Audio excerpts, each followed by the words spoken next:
So here's my little review of the latest Marvel Studios movie, Captain Marvel. And I just watched it with my wife. We saw a late screening of the movie, and I actually liked it. I didn't know what to expect from the movie.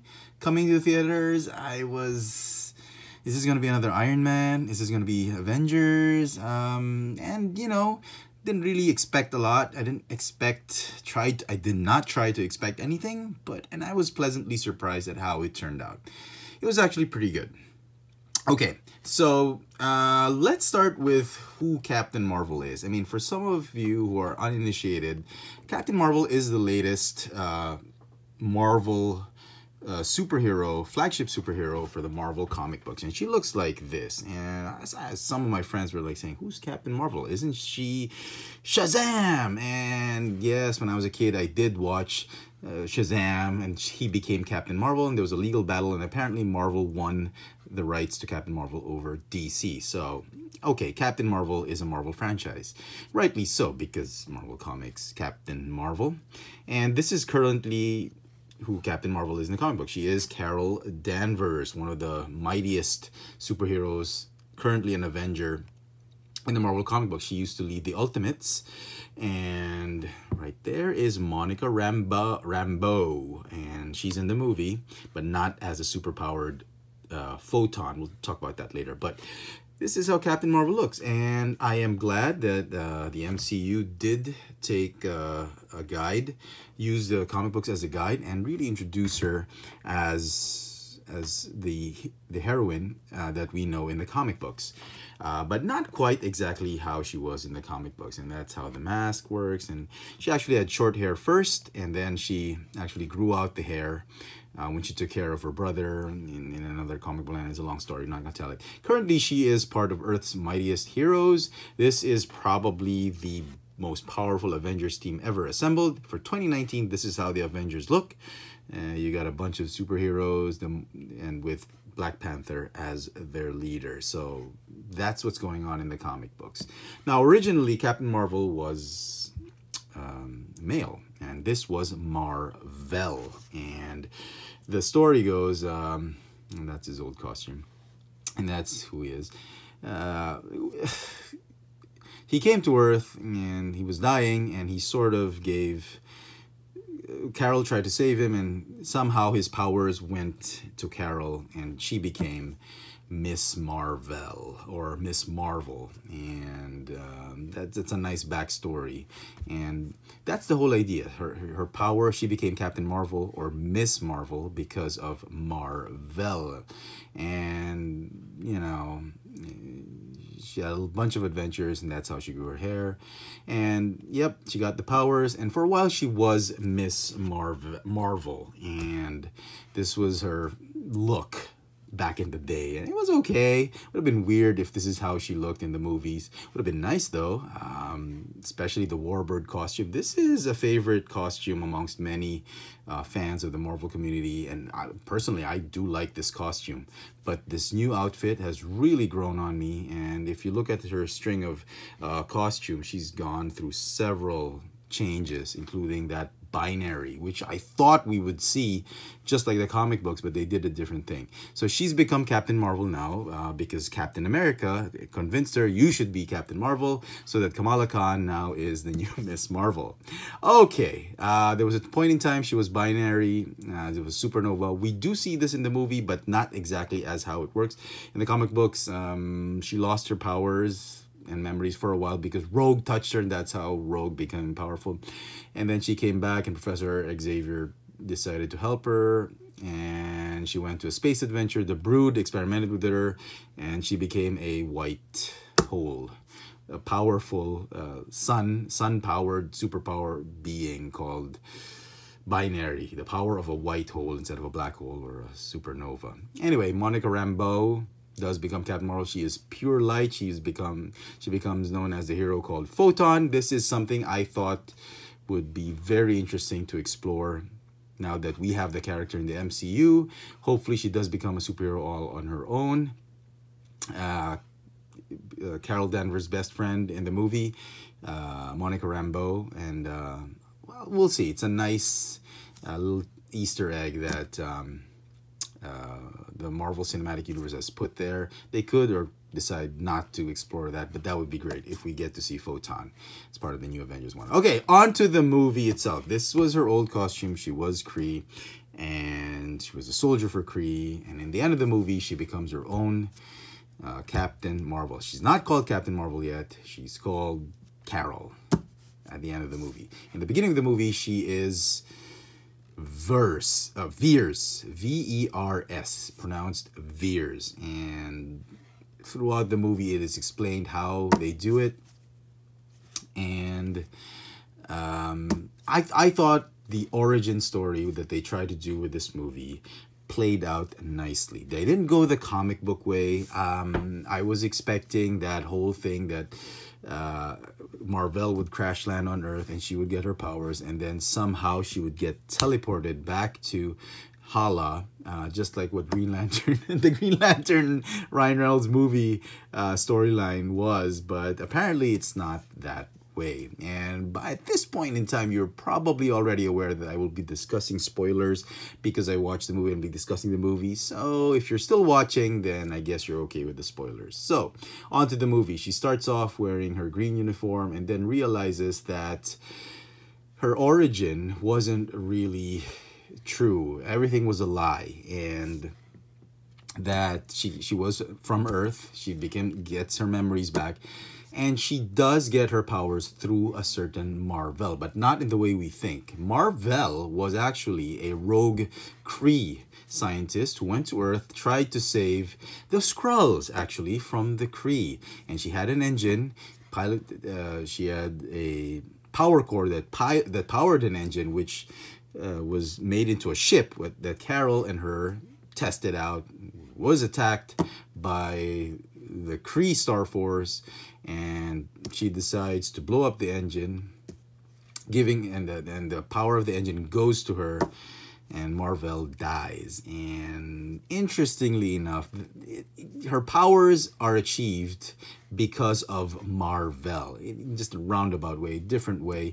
Only a Marvel, in the Marvel Cinematic Universe type of storytelling, can sort of say or narrate. And I thought it worked out well. It's not like the Iron Man origin. Like the Iron Man movies, well, at least the first movie really stuck to the material they had with the comic books, and you know, they went that way. But with Captain Marvel, I was a bit skeptical at how they were going to do it, but I think it worked out great. I mean, nowadays, I think if they did the old comic book origin, it would have looked and it would have felt corny, a little bit corny. Most fans would love it, but for the non-comic book reading fans, they might think it would be boring. And you know, the way the movie did it was through flashbacks, and I thought that kind of origin was a little bit off tangent from the actual origin, but in the same way, it did do the job. And I thought it's sort of simplified the way she became Captain Marvel, and for the viewership now, you know, I thought it worked. Personally, I thought it worked. And if you're a hardcore comic book fan, you're probably not going to agree with me on that. And you're probably going to hate how they did it. But that's what it is. Okay, so Captain Marvel. There are two races going on here. There's the Kree, which is who raised her, turned her into a Kree Star Force noble warrior heroes, and the Skrulls. Who are the Kree? The Kree are technologically advanced race. They live in a planet called Hala in the Large Magellanic Cloud, and somehow they're led by a super AI. They're the supreme intelligence. Anyway, they're blue, they have blue blood, they're blue skin. If you watched Agents of S.H.I.E.L.D., you probably have an idea what Kree was. And if you watched Guardians of the Galaxy Volume 1, you were exposed to a guy, big pain in the ass, Ronan the Accusers. The Accusers were like the stormtroopers, they're the heavy artillery, whereas the Star Force were sort of the SWAT team or whatever. Anyway, as any advanced race would do, they were all about conquering the galaxy. And in this movie, we're presented with a Kree that we thought were the good guys. But as it turns out, they were the oppressors. They were trying to oppress the Skrulls. With very little few Skrulls, they did not want to abide or submit to Kree rule. They were on the run, and the Kree was actually hunting them down. With Marvel, played by Annette Bening. She did a wonderful job. Well, kind of corny at some point. She was a little bit too light with the dialogue, but I guess that's because she's human. She's lived in the human civilization for a long time. And she was trying to help the Skrulls. Who are the Skrulls? The Skrulls are perhaps the most annoying alien species for me in the Marvel comic books. They're shapeshifters. They're also about conquering the galaxy and all that. And they almost conquered the Earth through the secret invasion. And they tried to, but they were stopped. Anyway, that's another story. But the Skrulls, I hated the Skrulls. Shapeshifters, I hate shapeshifters. They pretend you're some guy and they do things and you think that guy did it, but they didn't. And as it turns out, the Skrulls are the good guys. In the comic books, side note, the most popular Skrull is probably the Super Skrull. He has all the powers of the Fantastic Four, and now that Marvel and Disney have the Fox properties, X-Men and Fantastic Four, it would be very interesting how they deal with the Super Skrull thing now that the Skrulls are actually the good guys in the MCU. They're the good guys. Interestingly enough, with these guys being the bad guys. And Captain Marvel, as you would expect, will figure it out, and then she'll turn against the Kree, Jude Law being Yon-Rogg and her mentor. She'll turn on them and fight them. And I thought, that was a little bit too predictable. But in a way, it was sort of something you'd expect from a Marvel movie. When you've been lied to, you realize the truth, you go against those people who lied to you. And, she does the merciful thing. She doesn't wipe them out. She sends them back for justice. And somehow she wants to end the war, the Kree-Skrull War. Okay, on to her binary form. I thought this was something like I don't know, something they did to her or what, but apparently it's always been with her, and she's being held back by a device that they put on her to hold back her powers. And this somehow in the comic books, binary, she was like too powerful. She was like the Phoenix Force or something like that. But in the MCU, they made that binary form her sort of jet propulsion abilities. This allowed her to fly, become like a superpowered rocket. And I thought it was interesting. I liked the fact that it was a positive thing and not something that would cause trouble like the Dark Phoenix. And I thought it was great. I thought they incorporated it. It's a bit of simplifying her binary abilities or being a white hole, but it does make sense that she absorbs the photon energies of an engine, and she becomes an engine. So I thought that was okay. Okay? Before we go to that. All in all, I thought, I thought the movie was okay. I loved the storytelling that Marvel has done in this movie. And in fact, what kept me glued to my seat is actually the story, the drama unfolding of how she came to be Captain Marvel, how she became Veers, and how all that deceit, that deception, the lies. And what was actually the boring parts were the final action scenes, the final scenes where she becomes Captain Marvel. And there was a point in the fight scenes that my wife and I were like looking at each other. Is this going to be a Batman versus Superman? Is Marvel becoming DC with this fight? Because, she was learning about her powers. Now she's unleashed it and she's just blasting everybody. She's becoming too strong. And I thought, is this going to be corny and cheesy? Well, there was moments that it felt boring because I thought she could just blast her way through and just get done and over with. But she doesn't. She gets hit and she actually takes down Ronan's ships and all that. And, I thought for a while it would be boring, but it resolved itself nicely. And you get to see how Marvel does their characters. They try to put a chip on their shoulders. They try not to make them demigods and all that. And I thought it turned out well. It was just a little bit predictable, knowing the fact that, you know, we've been exposed to the Kree with Ronan. You gotta know that the Kree was gonna be bad. I was just a little surprised that they made the Skrulls the good guys, or not entirely bad. So yeah, a little bit predictable, a little bit unpredictable, so it was okay. But the main thing was, what I really loved was storytelling, and I think Marvel delivered on this. They simplified the origin of the character a little bit too much, but that's okay. And I think it is something that we need right now. You don't want to overcomplicate the characters, because you already have a ton of characters right now in the Marvel Cinematic Universe, and, you know, fans are just gonna get bored. On a side note, her cat, well, they gave her a different name. It's Goose. She is a Flerken. And spoiler alert, well, you've seen the toys, the stuffed animal. She is an alien. Goose is an alien, and it's great how they put her as comic relief for Nick Fury and all that. Very, very nice.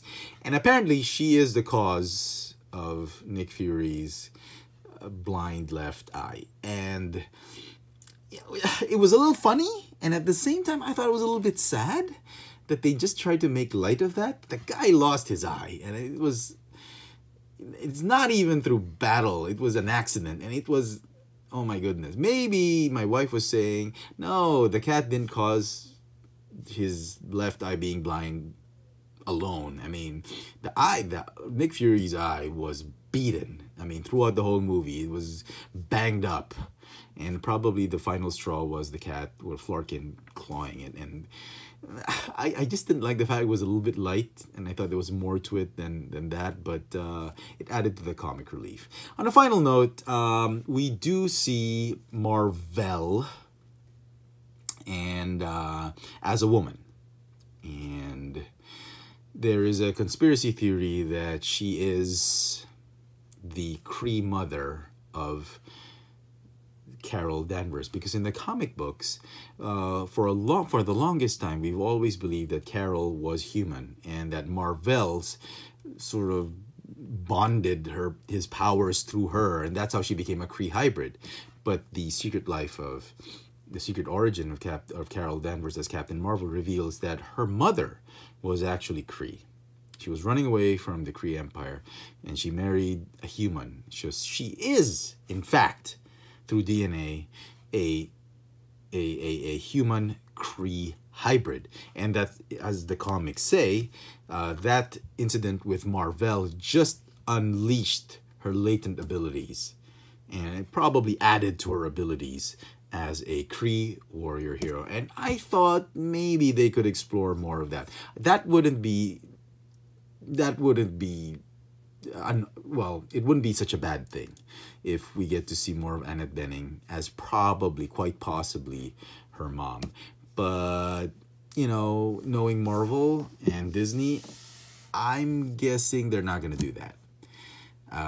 They're going to keep Carol human, and just because that's just the way they are, Disney, and that's what they tried to do. That's why they loved Episode 8 of Star Wars, that Rey was from nothing, became somebody, and that's the thing with Marvel. So it would be nice that we get to see if they follow the way it goes with the comic books, that she does have a mother that's Kree, but I doubt we'll see it. That's just my 2 cents worth.